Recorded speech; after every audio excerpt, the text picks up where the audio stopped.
നമസ്കാരം. ഇന്നും പിണറായി വിജയൻ എത്തിയിരിക്കുന്നു MT വാസുദേവൻ നായരുടെ വീട്ടിലേക്ക്. എങ്ങനെയാണ് വന്നത്? 40 വണ്ടി പോലീസിൻ്റെ സഹായത്തോടെ, ആംബുലൻസിൻ്റെ സഹായത്തോടെ, ഫയർ സർവീസിൻ്റെ സഹായത്തോടെ, അങ്ങനെയാണ് സെക്യൂരിറ്റിയോട് കൂടിയിട്ടാണ് അദ്ദേഹം എത്തിയിരിക്കുന്നത്. ജനങ്ങൾ തിരഞ്ഞെടുക്കപ്പെട്ട ജനകീയനായ കമ്മ്യൂണിസ്റ്റുകാരൻ എന്നൊക്കെയുള്ള EMSനെ പറ്റിയുള്ള ചിന്താഗതികൾ അത് പൂർണ്ണമായും തകർത്തെറിഞ്ഞുകൊണ്ടാണ് ഏകാധിപതിയായ പിണറായി വിജയൻ എതിർവാദങ്ങളെയെല്ലാം തച്ചുടച്ച് തല്ലിച്ചതച്ച് കൊന്നൊടുക്കുന്നതെന്ന് കൃത്യമായി അദ്ദേഹത്തിൻ്റെ മുഖത്ത് നോക്കി ഒരു സദസ്സിൽ വെച്ച് പറഞ്ഞിട്ടുള്ള ആളാണ് MT വാസുദേവൻ നായർ. ആ MT വാസുദേവൻ നായരെ അപഹസിച്ചുകൊണ്ടാണ് ഇന്ന് ആ മരണ വീട്ടിൽ MT വാസുദേവൻ നായർ കാലം കടന്നപ്പോൾ അദ്ദേഹവും കടന്നുപോയി. അതിൻ്റെ 92-ാം വയസ്സായപ്പോൾ അദ്ദേഹം ജീവിതത്തോട് വിട പറഞ്ഞ് യാത്രയായി. ആ യാത്രയായ MT വാസുദേവൻ നായരെ കാണാൻ സർവാധികാരത്തോടു കൂടിയിട്ട് പിണറായി വിജയൻ എത്തിയിരിക്കുകയാണ്. ഇതിനെയായിരുന്നു അദ്ദേഹം എതിർത്തിരുന്നത്. ആ പ്രസംഗം ഒന്ന് കേൾക്കേണ്ടതാണ്. അദ്ദേഹം പറഞ്ഞ കാര്യങ്ങൾ എന്തായിരുന്നു അറിയാമോ? നമ്മൾ കേൾക്കാം. അദ്ദേഹം പറഞ്ഞത് 1957 ബാലറ്റ് പെട്ടിയിലൂടെ കേരളത്തിൽ കമ്മ്യൂണിസ്റ്റ് പാർട്ടി അധികാരത്തിൽ വന്നു. അതോടെ ലക്ഷ്യം നേടി എന്ന അലംഭാവത്തിൽ എത്തിപ്പെട്ടവരുണ്ടാകാം. അതൊരു ആരംഭമാണെന്നും ജാഥ നയിച്ചും മൈതാനങ്ങളിൽ ഇരുമ്പി കൂടിയും വോട്ട് പെട്ടികൾ നിറച്ചും സഹായിച്ച ആൾക്കൂട്ടത്തെ ഉത്തരവാദിത്തമുള്ള ഒരു സമൂഹമാക്കി മാറ്റിയെടുക്കാനുള്ള ഒരു മഹാപ്രസ്ഥാനത്തിൻ്റെ തുടക്കം മാത്രമാണ് അധികാരത്തിൻ്റെ അവസരം എന്ന് വിശ്വസിച്ചതുകൊണ്ടാണ് EMS സമാരാധ്യനാവുന്നത്, മഹാനായ നേതാവാകുന്നത്. അധികാര വികേന്ദ്രീകരണങ്ങളിലൂടെ സമൂഹത്തിൻ്റെ പങ്കാളിത്തത്തെപ്പറ്റി ചിന്തിക്കുമ്പോഴും അദ്ദേഹത്തിന് കേരളത്തെപ്പറ്റി, മലയാളിയുടെ മാതൃഭൂമിയെപ്പറ്റി സമഗ്രമായ ഉത്കണ്ഠയുണ്ടായിരുന്നു. ഭാഷ, സാഹിത്യം, സംസ്കാരം എന്നിവയെപ്പറ്റി നിരന്തരം ചിന്തിച്ചു കൊണ്ടിരുന്നു. സമൂഹത്തിൻ്റെ പണിത്തരവും പണിയായുധവും ഭാഷയാണെന്ന് വിശ്വാസമുള്ളത് കൊണ്ടാണ് അദ്ദേഹം മലയാളത്തിൻ്റെ തനിമയും ചാരുതയും ലാളിത്യവും നിലനിർത്തണമെന്ന് ശഠിച്ചുകൊണ്ടിരുന്നത്. സാഹിത്യ സമീപനങ്ങളിൽ തങ്ങൾക്ക് തെറ്റുപറ്റി എന്ന് അദ്ദേഹം പറഞ്ഞപ്പോൾ ചിലർ പരിഹസിച്ചു.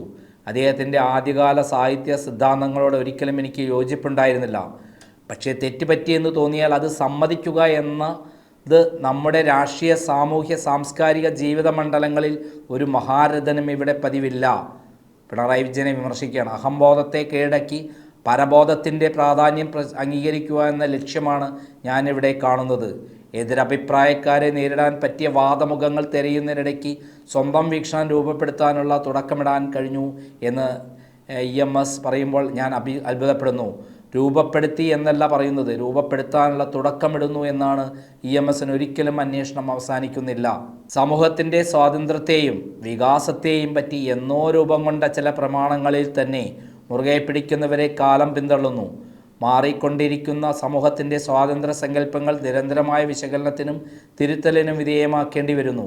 എൻ്റെ പരിമിതമായ കാഴ്ചപ്പാടിൽ നയിക്കാൻ ഏതാനും പേരും നയിക്കപ്പെടാൻ അനേകരും എന്ന പഴയ സങ്കല്പത്തെ മാറ്റിയെടുക്കാനാണ് EMS ശ്രമിച്ചത്. ആചാരോപചാരമായ നേതൃത്വ പൂജകളിലൊന്നും അദ്ദേഹത്തെ കാണാതിരുന്നതും അതുകൊണ്ട് തന്നെ. ഇതിനെ ശ്രദ്ധിക്കേണ്ട വേടാണത്. കാലം സമൂഹത്തെ എത്തിക്കുന്ന ചില അവസ്ഥകളിൽ, ചില നിമിത്തങ്ങളായി ചിലർ നേതൃത്വത്തിലെത്തുന്നു. ഉത്തരവാദിത്വത്തോടെ, ഭയത്തോടെയല്ലാതെ ആദരവോടെ സ്വീകരിച്ച എല്ലാ വിധത്തിലുമുള്ള അടിച്ചമർത്തലുകളിൽ നിന്ന് മോചനം നേടാൻ വെമ്പുന്ന ഒരു സമൂഹത്തിൻ്റെ സൃഷ്ടി ലക്ഷ്യമാക്കുന്ന ഒരു നേതാവിന് എന്നും പുതിയ പദങ്ങളിലേക്ക് ചിന്തയും പുതിയ ചക്രവാളങ്ങളിലേക്ക് വീക്ഷണവും അയച്ചുകൊണ്ടേയിരിക്കണം. അപ്പോൾ നേതാവ് ഒരു നിമിത്തമല്ലാത്ത ചരിത്രപരമായ ഒരാവശ്യകതയായി മാറുന്നു. അതായിരുന്നു EMS. ഇത് കാലത്തിൻ്റെ ആവശ്യമാണെന്ന് അധികാരത്തിലുള്ളവർ ഉൾക്കൊണ്ട് പ്രവർത്തിക്കാൻ തയ്യാറാകുമെന്ന് പ്രത്യാശിച്ചുകൊണ്ട് എൻ്റെ വാക്കുകൾ അവസാനിപ്പിക്കുന്നു.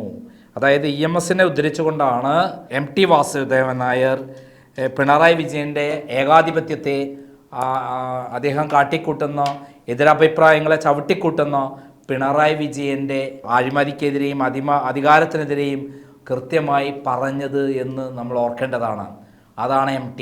ആരുടെ മുന്നിലും തോറ്റുകൊടുക്കാത്ത, ആരുടെ മുന്നിൽ തലകുനിക്കാത്ത വ്യക്തിത്വമായിരുന്നു MTയുടേത്. ആരുടെ മുന്നിലും പറയാനുള്ളത് ശരിക്ക് തുറന്ന് പറയും. അത് ഏത് ദേവേന്ദ്രനായാലും ശരി, അത് തുറന്ന് പറയുക തന്നെ ചെയ്യും. അത് തന്നെയാണ് ഇന്ന് വീണ്ടും. ഇതത്രയൊക്കെ ഒരു മഹാനായ ഒരു സാഹിത്യകാരൻ പറഞ്ഞിട്ടും ഇന്നും പിണറായി വിജയൻ പഠിച്ചില്ല. അദ്ദേഹം 40 വണ്ടി പോലീസിൻ്റെ സഹായത്തോടു കൂടിയിട്ടാണ് ഇന്ന് MT വാസുദേവൻ നായരെ അവസാന ഒരു കാഴ്ച കാണാൻ വേണ്ടി എത്തിയിരിക്കുന്നത്. എത്താതിരുന്നാൽ മോശമല്ലേ?